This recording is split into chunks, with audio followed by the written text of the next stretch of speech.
stankin' too. Pew kept all his earnings in the bank in a shoe. Hey everybody, welcome back to my YouTube channel, The BK Stank. My name is Brendan Kennedy. This is my YouTube channel. We usually talk about powerlifting, comedy, and beer. So obviously, not on stage, not lifting anything heavy at the moment, so we're talking about beer. The beer we're talking about today is the Baltika 6 Porter. From what I can gather, it is a Russian porter. And that's about all I can gather from it. Sometimes you look at beers on the can and it has this like really fancy writing. There is nothing really fancy here about this. If you look at it, there's some cool work on the bottle itself, but there's not a whole lot of like copywriting there to get you really excited about it, which I think is kind of cool because I feel like some beers, you know what you're going to get. So, I mean, if you get yourself a Budweiser, this is a macro brew that's made all over the world and it tastes exactly the same and it has very little taste. There's no reason to say that because everybody knows exactly what Budweiser tastes like. You get yourself a Guinness, you know what a Guinness is going to taste like.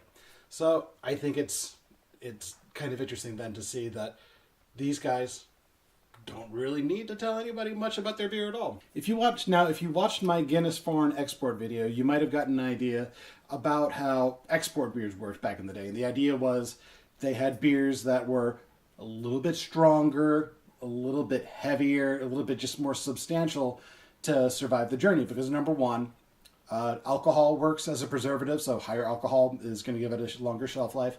Extra hops are going to give it a longer shelf life. And so doing those kinds of things makes the beer last longer and theoretically contribute some of the flavor. And I think when you have a beer that's extra alcoholic, you're going to have some extra flavor, and you almost want it to be a little extra flavorful because it's not nice having a beer that tastes only like alcohol. So I'm familiar with the idea of like IPAs, for example, where back in the day, England was exporting pale ales all the way to India from England, and again, extra hoppy, extra alcoholic. And they also brewed stout to go all the way to Russia, and that was Russian Imperial Stout. So there's a few really good examples out there. One of my favorite versions of that is Old Rasputin. If you ever have the opportunity to have Old Rasputin Russian Imperial Stout, have it, savor it, and only have a couple because it's like 9% alcohol. So with that in mind, I'm thinking that with a name like Baltika, and the fact that it is brewed in Russia, that this is going to be following that tradition of Russian Imperial Stouts. But then again, it's not being brewed in England for export to Russia. It's being brewed in Russia for export, I guess, clearly to the United States and the rest of the world. And also, I think there is something like there's a certain like toughness and a certain acceptance that sometimes life is going to get fucked up that I think the Russian people have. I remember one day I was at a comedy show hanging out with some of the other comics before my set. And this guy I know, he's hanging out, he's talking to a pretty girl, and I'm like, whatever, I'll kind of kid around. And so I say something funny to this girl because I'm a comedian and I like pretty girls. And she laughs and she goes, oh, don't make me laugh. I'm like, oh, what's the matter? She goes, oh, I fell off my bike the other day and I broke a rib. And I said, you broke your rib? I mean, have you gone to the hospital and gotten looked at? Oh, no, it is okay.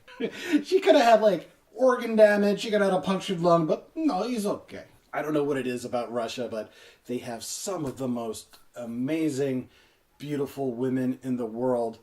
And some of the most horrendous looking guys. What the fuck? I enjoy watching the Washington Capitals, and I think Alexander Ovechkin is amazing on the ice. But holy fuck, have you seen his face? And that's like the best Russia can do. That's what an elite Russian athlete looks like, a fucking caveman. Holy fuck. So yeah, there's that certain toughness. And at the same time, I know that Russia, though I've never been there, is a country that has a complex relationship with alcohol. I know that some people drink too much, but then again, some people drink too much everywhere. But from a few different sources that I've seen online, if you go to a Russian dinner party, it is a frequent tradition that everybody does a toast and everybody does a shot of vodka for each toast at the dinner party. So if you're sitting at a table with 12 people, you might have to do 12 shots of vodka before you even eat anything. So there's like a whole weird like preparation process that people do to kind of prepare for it, where they eat like dumplings and raw eggs and cream cheese just to get that base layer of fat so they can, let the alcohol absorb more slowly. So when you think about the culture that this beer that I'm doing today comes from, it's really exciting because it could just be something raw and alcoholic and the kind of thing that the proletariat drinks after working in the fields all day, or it could be a beer that they've put a lot of love and effort into. Looking at it on the outside, I can tell you that it is 7% alcohol, so I am looking forward to that because it is really cold outside. I think there are a certain class of beers that have that winter warmer thing going where they're really malty and substantial and really alcoholic. So it kind of goes back to that medieval tradition of people working all day long, needing sustenance. You can think of beers like Doppelbock's, for example, where it's just thick and malty and chewy, and it's liquid bread, and if you don't have it, you might not survive till spring. So let's go ahead and open it up. The cap mechanism on this looks really weird. I don't know if that's like a tamper-proof thing or what, but there's like a little flip here. Let's see what happens if you flip that. I guess you're supposed to pull. That is neat. You don't need a bottle opener. That's fucking genius. So let's go ahead and give it a pour. Now, I don't necessarily know if my glass that I'm using today is the most appropriate vessel in the world for this Baltic Porter, but I know that a lot of Russian Imperial Stouts are served like this, so we're going to go ahead and enjoy it that way. Also, as you can see, the beer is very, very dark, and you hold it up to the light, you can't really see through it, but there's a slight red hue at the bottom, so I'm really excited to try it. Now, what's the difference between a porter and a stout? A stout is a porter that is especially thick and heavy, or at least it was back then. And if you have a beer like Guinness Stout, like the not the draft, but what you would get out of the bottle, the carbonated version, it's a pretty thick, heavy beer, especially the Guinness Foreign Export Stout. But this is a porter, a Russian-style porter. Let's go ahead and give it a smell. You get a lot of coffee and chocolate, as you do with a lot of dark beers. There's a little hint of like a little bit like a raisin and date kind of flavor coming through. Not particularly hoppy, although you don't really expect it to be. It's not an IPA. But yeah, not necessarily the most like super fragrant and heavy.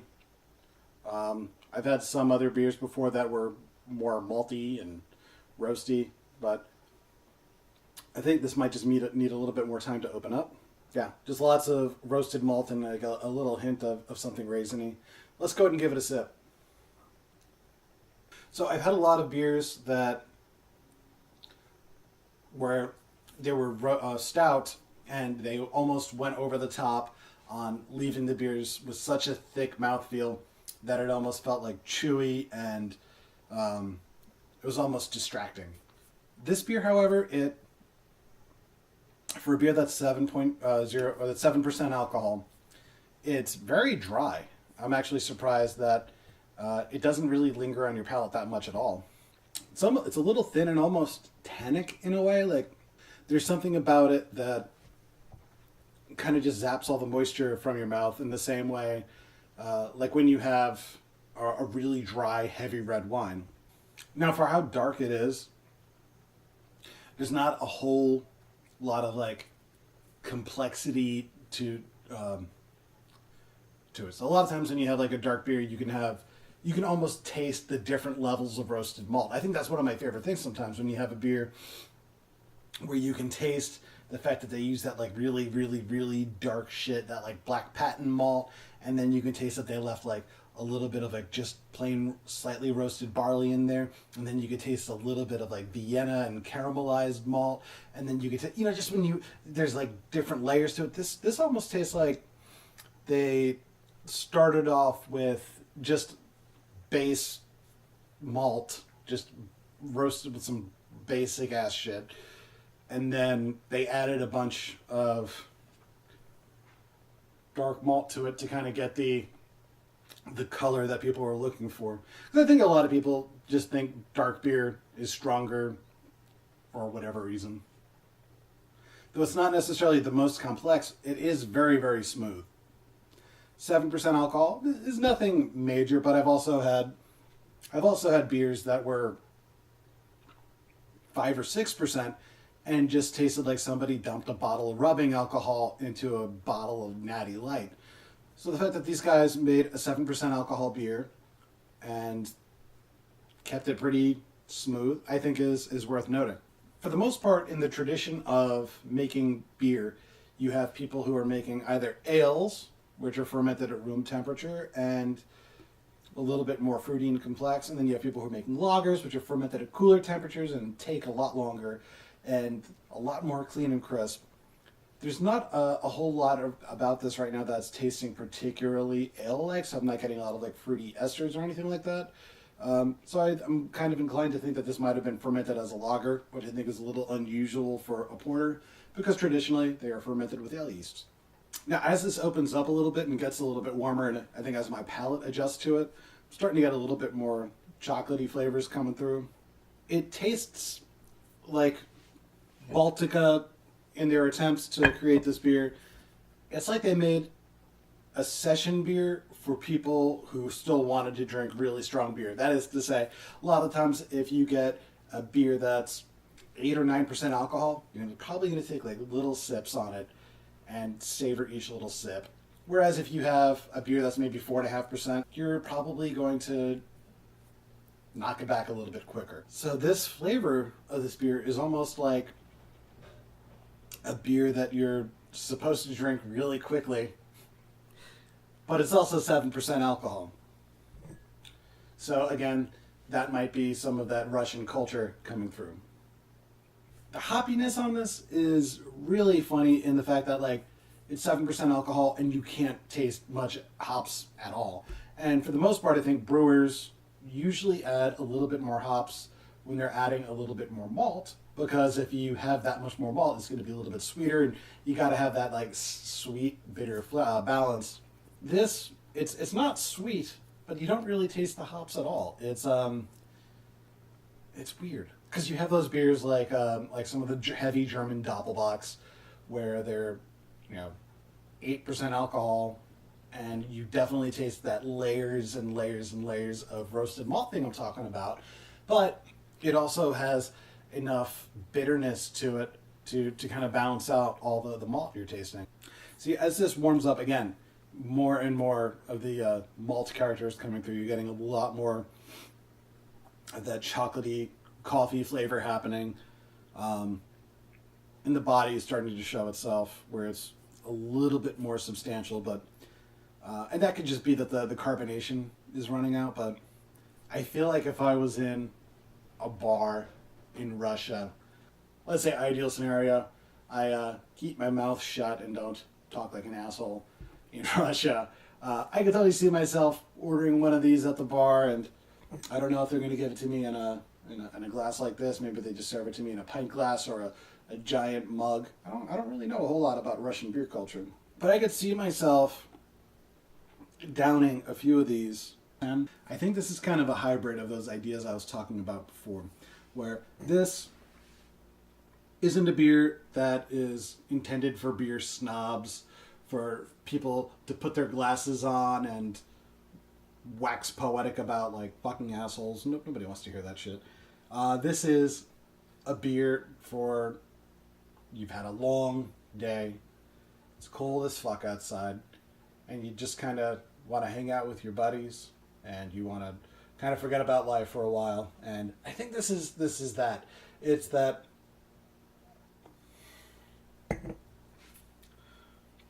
really chocolatey kind of dark beer where I've kind of changed my opinion on it. It's almost like an ice cream sundae for adults, where you're just kind of losing yourself in a little bit of pleasure, and the alcohol it helps too. And also, like, this is the smallest one I saw. This is This is 15.89 fluid ounces. I don't know what the fuck that is in metric. Hopefully I tell you right here. But I don't know if this is like the smallest bottle that they have of this shit or like the biggest bottle or what, but like just about 4 more ounces. It's a third larger than every other 12-ounce beer out there, give or take. Definitely a serving suggestion with this. Before you drink this, take it out of the refrigerator, set it on the counter like 20 minutes. You don't want it room temperature, unless you do. I actually like my beers room temperature sometimes, but I'm kind of weird. But this is a beer that it's got some interesting malt stuff happening. You want to let it warm up a little bit. So yeah, this is a beer that you're hanging out with your friends, forgetting about life for a while, kind of indulging yourself in a little bit of basic pleasure because it's Russia. It's 40 below zero outside, and there is a little bit of an oppressive regime out there. Yeah, shit is fucking weird. The mafia in Russia, okay, so I don't really understand Russian culture. But I know that there's days where you need a beer that stands up to... If you're the kind of person who breaks a rib and, it's okay, it's just a broken rib, whatever, then this is the kind of beer for you when you've had that actually fucked up day. A friend of mine was actually driving one day, heading down the road, having a pretty good day, when they see this person on the side of the road, and they're doing that thing where they want to cross the street, but they don't. But they do, but no, they're not. And so my friend is driving, keeping an eye on this person, and the lady who's kind of like, I don't know if I want to cross the road or not. Last minute, she just decides, I'm going for it. And so she runs across the street trying to beat my friend in the car. My friend has to slam on her brakes, still ends up clipping this person hard enough where the person hits the windshield, cracks off the side view mirror of the car, and tumbles on the ground a few times. So my friend slams on the brakes. She's like, what the fuck, what the fuck, what the fuck? She shouts out like an appropriate human being, like, are you okay? And then this person stands up. Of course, it's a Russian lady.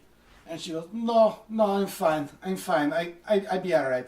And she goes to walk away from getting hit by a car. And my friend just has to be like, no, just stay where you are. I'm going to call the cops. Because, worst case scenario, let's say this person does walk away, and then she files a police report, then my friend is fucked. So she has to call the cops and had to explain the situation that this bitch ran into the middle of the fucking road. My friend had to avoid killing her with the car, did a pretty great job driving. But this bitch got hit by a car and was just going to walk away. But that's what I think of when I think of Russian culture. I think of people who are so tough that they get hit by a car and they go, oh, he's fine, whatever. Or they break a rib and they go, haha, don't make me laugh, I have broken rib. And that's a tough-ass people. And I feel like this is the kind of beer you drink as a session beer if you're from that kind of tough-ass people where you get hit by a car and say, fuck it. So a little bit more substantial, a little bit more intense, a little bit more alcohol, 7% alcohol, but still pretty smooth and still pretty easy to drink if you want to have 3 or 4 of them, because apparently you're a tough Russian bastard. My name is Brendan Kennedy. This has been the BK Stank. Thank you very much for watching. If you like this video, go ahead and like it, share it with your friends, and also feel free to comment in the section down below. If you didn't like this video, go ahead and tell me what you didn't like in the section down below. If you guys like these kind of videos, go ahead and subscribe to my channel. I'd really appreciate that. And thanks again, as always, for watching. My name is Brendan Kennedy. This has been the BK Stank. I'll see you later.